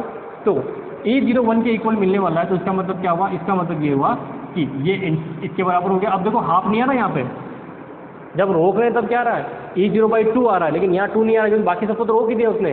भाई इसमें क्या किया, सिर्फ E0 1 को पार होने दिया, बाकी सब तो अपने आप ही रुक गए यहाँ पे, क्योंकि ये ऑब्स्टेकल लगा रखा है आखिर यहाँ पे, ठीक है। सिर्फ इतना सा छिद्र है, इसमें से सिर्फ एक ही पास हो रहा है, ठीक है। तो कुल मिला के इंटेंसिटी क्या हो जाएगी, के E0², ठीक है। तो के E0 1 का स्क्वायर, तो I = क्या हो गया, I1 के इक्वल। अब 1/4 नहीं है, दिमाग में रखना ये चीज़, 1/4 यहाँ पे नहीं है, नहीं तो गड़बड़ कर जाओगे फिर वहाँ पे, ठीक है। ये जो चीज़ है गड़बड़ नहीं करनी है। तो इंटेंसिटी किसके बराबर होगी, पहले के बराबर होगी। अगर मान लीजिए ये दो जो है सेकंड उसके बराबर हाफ पीरियड जोन के, तो क्या बनेगा यहाँ पे, तो इसका मतलब 2 पीरियड इसमें से निकल जाएंगे हाफ पीरियड जोन, और तीसरा चौथा पांचवा बाकी सब रुक जाएंगे। तो इसका मतलब क्या होगा, यहाँ देखिए, अब आप देखिए समझने वाली चीज़, क्या समझने वाली चीज़ है, समझने वाली चीज़ ये है कि इस वाले केस में, उस वाले केस में उस वाले में लिखे ना कि इंटेंसिटी जो थी, इंटेंसिटी जो थी वो क्या थी, मैक्सिमम थी उस वाले केस में, किसमें, इससे जस्ट पहले वाला। अब इस वाले केस में देखना है ना, उसमें लिख लेना इंटेंसिटी मैक्सिमम इस वाले केस में। अब आप देखिए, मैंने आपको क्या बोला, ये जो है इनमें जो है ना लगभग इक्वल से होते हैं, ये क्या होते हैं, लगभग इक्वल, मतलब चेंजेस तो होता है लेकिन बहुत कम चेंजेस होता है। तो यहाँ जो आपको पास मिलेगा ना, ये क्या मिलेगा, E0 जो है वो लगभग इक्वल किसके होगा, 0 के। तो इंटेंसिटी भी लगभग किसके होगी, 0। तो इसका मतलब क्या हुआ, अगर 2 अर्धावर्ती कटिबंध निकले तो कुल मिला के क्या होगा, जो आपके पास इस पॉइंट पे आपको इंटेंसिटी जो मिलेगी वो क्या मिलेगी, लगभग 0 मिलेगी, यानी कि डार्क बन जाएगा पूरा ये से, ठीक है, यानी कि आपने छिद्र बना रखा है, उसके बावजूद भी क्या बन गया, लाइट इसमें से निकल भी रही है, लेकिन फिर भी क्या बनाइए, ये बनेगा डार्क क्षेत्र आपका। समझ पा रहे मेरे बात को, ये दिमाग में रखना है। तो ये वाला केस और वो वाला, उस वाले केस जो ना सर्कुलर जो आपके पास डिस्क वाला केस अवरोधक पे, उस पर न्यूमेरिकल क्वेश्चन आने के ज़्यादा चांसेस रहते हैं, लेकिन इसको मत भूलना, इसमें एक स्पेशल केस है। आप ऐसा नहीं हो कि दोनों ही केस चाहे छिद्र का है चाहे वो, आपको दिमाग में एक ही बिठा रखा है क्या, क्या बोलते हैं, एम्पलीट्यूड जो है वो हाफ आना चाहिए। ऐसा नहीं है, एम्पलीट्यूड हाफ नहीं आएगा, वो डिपेंड करेगा कि हम किसको रोक रहे हैं और किसको आगे भेज रहे हैं। ठीक है, कोई समस्या? ठीक है, नहीं होनी चाहिए। ठीक है, ये सारी की सारी जो चीज़ें हैं मैं आपको अभी यहाँ पे करवा चुका हूँ। ठीक है, अगला जो हमारा टॉपिक है वो जोन पट्टिका का है। फ्रेनहोफर विवर्तन मैंने यहाँ पे आपको करवा दिया, जो चीज़ें मुझे करवानी थी। मैं एक दो न्यूमेरिकल लूँगा क्योंकि अपने पास 10 मिनट बचे हैं, एक दो न्यूमेरिकल लेके देन उसके बाद में फिर हम जो है अगले वीडियो में हम जोन पट्टिका पर जाएंगे, वहाँ से भी आपको एक क्वेश्चन मिलेगा। ठीक है, मैं कोई न्यूमेरिकल वगैरह देख लेता हूँ, इस पर आए हुए हों तो कोई इसी तरह के।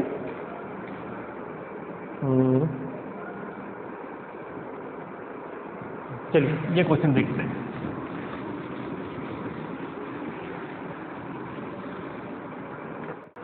तो जो अपना न्यूमेरिकल क्वेश्चन है वो ये कह रहा है कि प्रेक्षण बिंदु ए, बी और सी के लिए एक तरंगाग्र के क्रम से 1, 2 व 3 अर्धावर्ती कटिबंध उद्भासित होते हैं ना। एक तो इंग्लिश वालों के लिए बता दूं, 3 पॉइंट लिए ए बी सी है ना, उन 3 पॉइंट पे एक तरंगाग्र यानी कि वेव फ्रंट जो है वो उसमें लिखा है, और उसमें से वेव फ्रंट में से पहले पॉइंट पे पहला वेव फ्रंट आ रहा है, sorry first half period zone आ रहा है, दूसरे वाले पे फर्स्ट और सेकंड आ रहा है, तीसरे वाले पे फर्स्ट, सेकंड और थर्ड 3 आ रहे हैं है ना, वो हो रहे हैं उद्भासित होने का मतलब वहाँ पहुँच रहे हैं है ना। तो इन बिंदुओं पर क्रमशः तीव्रता की तुलना कीजिए है ना, जो अल्टीमेटली रिजल्टेंट जो अपने पास है उसकी इंटेंसिटी कितनी होगी वो हमें फाइंड आउट करनी है। और मान लीजिए कि क्रमिक कटिबंधों से प्राप्त आयाम जो आपके पास कंसिक्यूटिव जो आपके पास हाफ पीरियड जोन है उनकी जो एम्पलीट्यूड है उनमें रिलेशन दे रखा है रेशो की फॉर्म में 5:3 की फॉर्म में। ठीक है, तो क्वेश्चन जो है उसमें गिवन क्या है वो लिख देता हूँ। गिवन है कि अगर मैं उसको ई की फॉर्म में लिख रहा हूँ तो E01 और E02 के बीच में रिलेशन देखो तो E02 अपॉन E01 वो कितना है 3/5। ठीक है, देख सकते हैं आप इस तरह से। सिमिलरली जो आपके पास इस तरह से लिख देता हूँ E03 और E02 में रिलेशन है वो भी क्या है, सेम ही है। भाई ऑब्वियस सी बात है, पहला वाला क्या होगा, बड़ा होगा वैल्यू, दूसरे वाले क्या होगी, कम होगी, ये मैंने आपको लिखवाया था। ठीक है, तो इस तरह से मैंने आपको ये बता दिया है, इस तरह से जो चीज़ आपको गिवन है। तो यहाँ से अगर मान लीजिए मुझे E02 फाइंड आउट करना है E01 की फॉर्म में, तो क्या जाएगा 3/5 E01। सिमिलरली मुझे E03 फाइंड आउट करना है तो क्या हो जाएगा 3/5 E02, आगे लिखूंगा तो 3/5 होल स्क्वायर E01, वैल्यू वहाँ पुट कर दूंगा। ठीक है, हो गया ये चीज़। अब ये क्वेश्चन में कह रहा है कि पॉइंट ए जो है उस पर फर्स्ट वाला पहुँच रहा है, पॉइंट बी पे फर्स्ट और सेकंड पहुँच रहा है, तो फर्स्ट और सेकंड दोनों पहुँच रहे, इसका मतलब क्या हुआ, इसका मतलब इंटेंस जो आपके रिजल्टेंट होगा वो क्या होगा, ये होगा। पॉइंट जो सी है उस पर तीनों पहुँच रहे, तो इसका मतलब रिजल्टेंट क्या मिलेगा आपको E01 माइनस E02 और प्लस E03। ये समझ में आ रहा ना चीज़, यही सबसे इम्पोर्टेंट है कंसेप्ट, यही सबसे इम्पोर्टेंट कंसेप्ट है आपका। ठीक है, तो अगर आपकी पहले वाले की बात मैं करूं पॉइंट ए के लिए, तो रिजल्टेंट क्या आ रहा है E01 आ रहा है, तो इंटेंसिटी क्या हो जाएगी K E01 होल स्क्वायर। ठीक है, ये मैं फर्स्ट केस लेता हूँ ए के लिए है ना, इसको भी मैं ए लिख देता हूँ है ना, ताकि बार बार लिखना नहीं पड़ेगा। EB कितना होगा E01 माइनस E02, तो कितना हुआ E01 minus 3/5 E01 that is 5 हो जाएगा तो 2/5 E01। इंटेंसिटी कितनी होगी I2 = K, ये हो जाएगा 4 स्क्वायर कर देंगे ना तो 4/5, तो यह जाएगा 4/25 है ना, 4/25 K E01 का होल स्क्वायर। यहाँ से इसको क्या लिख सकता हूँ, चलिए बाद में देख लेंगे, चलो इसको B लिख देता हूँ मैं, ये हमारा B। सिमिलरली EC कितना आएगा, EC आएगा E01 minus E02 plus E06, ठीक है। तो E01 माइनस 3/5 E01 प्लस ये हो जाएगा 9/25, है ना, E01 सबको जोड़ के फाइनल आंसर फाइंड आउट करेंगे, है ना।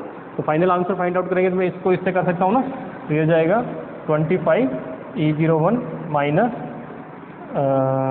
इसमें जाएगा 5 और 15 E01 plus 9 E01 divided by 25। तो ये इक्वेशन मिलेगी आपके फाइनल 19, है ना, 19/25 E01। तो इंटेंसिटी कितनी हो जाएगी यहाँ से, वो हो जाएगी K इसका होल स्क्वायर, ठीक है। तो 19/25 होल स्क्वायर E01 स्क्वायर। तो आपको क्या निकालना है, इंटेंसिटी का ये फाइंड आउट करना था, कितना हो जाएगा, इन खत्म हो गई है, चलो लास्ट क्वेश्चन ये है वैसे। तो ये मिलेगा आपके पास 1 रेशियो, क्योंकि यहाँ से क्या मिलेगा 1, ये सारे कैंसिल, के E01 स्क्वायर ये कैंसिल आउट, तीनों कैंसिल आउट। वहाँ से क्या मिलेगा 4/25, यहाँ से क्या मिलेगा 19/25 का होल स्क्वायर। आप ये फाइंड आउट कर लेना, ये आपका फाइनल आंसर हो जाएगा, ठीक है। तो इसमें आपको सारे ही कंसेप्ट पूछ लिए, इस एक क्वेश्चन में सारे कंसेप्ट आपके आगे हैं। मैंने जितने भी आपको थ्योरेटिकल कंसेप्ट कराया वो सारे का सारा मैंने आपको इसमें बता दिया, ठीक है। इस तरह से आपको क्वेश्चन दिया जाएगा जिसमें बहुत ज़्यादा कैलकुलेशन नहीं, लेकिन कंसेप्ट बहुत ज़्यादा होगा। ये कंसेप्ट होगा तभी आप ये कर पाओगे, वरना नहीं कर पाओगे, ठीक है। तो आज के लिए इतना ही काफ़ी है। कल हम जो है उसमें जोन प्लेट में चलेंगे, जोन प्लेट के बाद में जो है अपना कुछ न्यूमेरिकल्स, देन उसके बाद फ्रेंडल वाला जो है वो कंप्लीट कर देंगे और फोन ऑफर को जो है स्टार्ट कर देंगे, ठीक है। Thank you very much.